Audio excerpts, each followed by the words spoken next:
ঢাকা বিশ্ববিদ্যালয়ের শিবিরের সভাপতি এই কয়েকদিন আগ পর্যন্ত কেউ জানতোই না সে ফেরাউনের কোলে মোসা যেমন লালন পালন হয়েছে, আমার মনে হয় ওইভাবে উনি কাজ করেছে। তারে তো এ দেশের প্রতিটি জনগণের অন্তত সংবর্ধনা দেওয়ার দরকার ছিল এই কৌশল অবলম্বন করার কারণে। আর না, অনেক মুনাফিক, অনেক জালেম এখন উল্টাপাল্টা ফতোয়া দিচ্ছে। হ্যাঁ, কেন? এতদিন তার পরিচয় গোপন ছিল, এতদিন মাথায় তুলে আপনি নাচিয়েছেন, এখন পরিচয়টা দেওয়ার পরে আপনার কি সমস্যা? কি আমি চাই এদেশে ছাত্র দল যেমন প্রতিষ্ঠিত হোক, আমি চাই এদেশে চরমনার আন্দোলনের যারা ছাত্র আছে, ইসলামী শাসনতন্ত্র আন্দোলনের ছাত্র যারা, তারা প্রতিষ্ঠিত হোক। আমি ওইভাবে, আমার মন উদার, এজন্য চাই ইসলামী ছাত্র শিবির এদেশে ওইভাবে প্রতিষ্ঠিত হোক। আমার তো ছেলে নেই, আমার মেয়ে আছে। আমি চাই আমার মেয়েদেরকে মানুষের মতো মানুষ করার জন্য একটা সংগঠনের দেশে আমার মন মতো আছে, আমি ধাঁচে ধাঁচে পরীক্ষিত, সেটা ইসলামী ছাত্রী সংস্থা। আমি আপনাকে গ্যারান্টি দিচ্ছি, যদি শেষ বয়সে বৃদ্ধাশ্রমে যেতে না চান, যদি নিজের ছেলে নিজের মেয়েকে নেশাগ্রস্ত অবস্থায় দেখতে না চান, ইসলামী ছাত্রী সংস্থা, ইসলামী ছাত্র শিবিরে নির্দ্বিধায় দিয়ে দেন, আমি গ্যারান্টি দিচ্ছি এই দুইটা কাজ জীবনে পাবেন না। একমাত্র ছাত্র সংস্থা বাংলাদেশে একটাই, অন্যগুলো আছে ইসলামী যারা আছে, কিন্তু এটা আমি পরীক্ষিত, এদের ভেতরে কোনো নেশাখোর নেই। আপনি আল্লাহর ওলি দেখার জন্য সেই বরিশাল চলে যান, আল্লাহর ওলি দেখার জন্য চলে যাচ্ছেন সেই চট্টগ্রামে, সিলেটে। কিসের আল্লাহর ওলি? আল্লাহর ওলি আপনার বাড়ির পাশে ওই ছেলেটা যে যুবক মানুষ 5 ওয়াক্ত নামাজ পড়ে আর তাহাজ্জুদ আদায় করছে। এটার ট্রেনিং দেওয়ার জন্য ইসলামী ছাত্র শিবির, ইসলামী ছাত্রী সংস্থা, এটা আল্লাহর নিয়ামত। আমি আবার বলছি, ছেলে আল্লাহ আমাকে দেয়নি, দুইটাই মেয়ে, এই দুইটাকে এরকম জায়গায় ভর্তি করে দেব।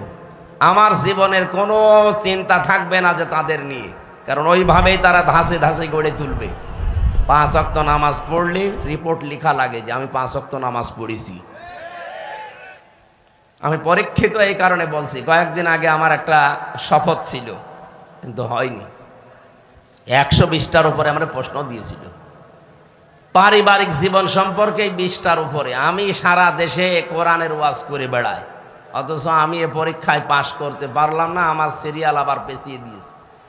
তাহলে যারা পাশ করেছে ওরা যদি সত্যিই পাশ করে থাকে, তারা কোন ধাঁচের মানুষ আপনি টের পাচ্ছেন না?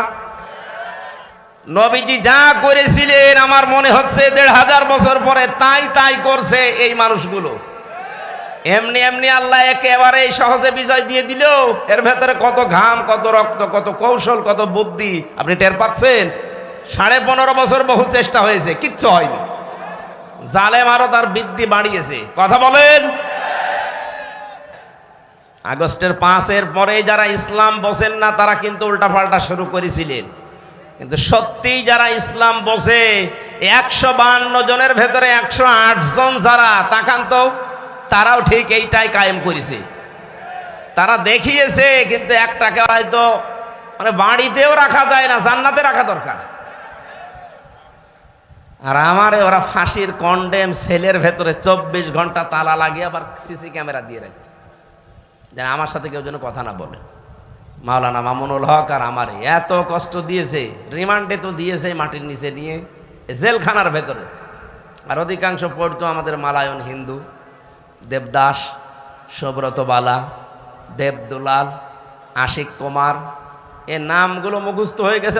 3 বছর এরাই ছিল আমার সামনে। মুসলমান দিত না, মনে করতো মুসলমান দিলে যদি ওর উপর একটু দয়া দেখায়। খাবার দাবারের যে অবস্থা, মনে হতো কে যেন খাবারটা মাখিয়ে এরপরে দিয়েছে। অথচ উনি নিজেও আমার সাথে 4 দিন ছিলেন, ডাক্তার শফিকুর রহমান। এই লোকটা ঘোষণায় দিয়ে দিলেন যে আমরা আমার নিজের পক্ষ থেকে যা অত্যাচারিত হয়েছি, আমার দলের পক্ষ থেকে সব আল্লাহর জন্য মাফ করে দিলাম। কেবল 15.5 বছরের জঞ্জাল দূর করায় 15.5 দিনে সম্ভব? সময় দেওয়া লাগবে না? তাই বলে আমরা বেশি সময় দিতে চাই না, যৌক্তিক একটা সময় দিতে চাই, সম্মানজনক সময়। তারা যেন এই লেবেল করে আমাদের হাতে দিয়ে ওনারা যেন বিদায় নেয়, নাকি? ইনশাল্লাহ তাই হচ্ছে এবং হবে বলে আমরা আশা করছি। যে মানুষগুলোর এখন এই 1 মাস 12-13 দিন 17 দিন পরে যাদের চুলকানি উঠছে, এই কিছু রাম আর বামরা, এরা ডাক দিয়ে বলছে না এগুলোর পেছনে সব শিবিরের কাজ। হ্যাঁ, শিবিরেরই কাজ এটা।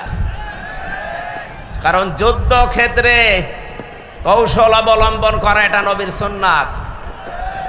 এই কথা বলেন না কেন?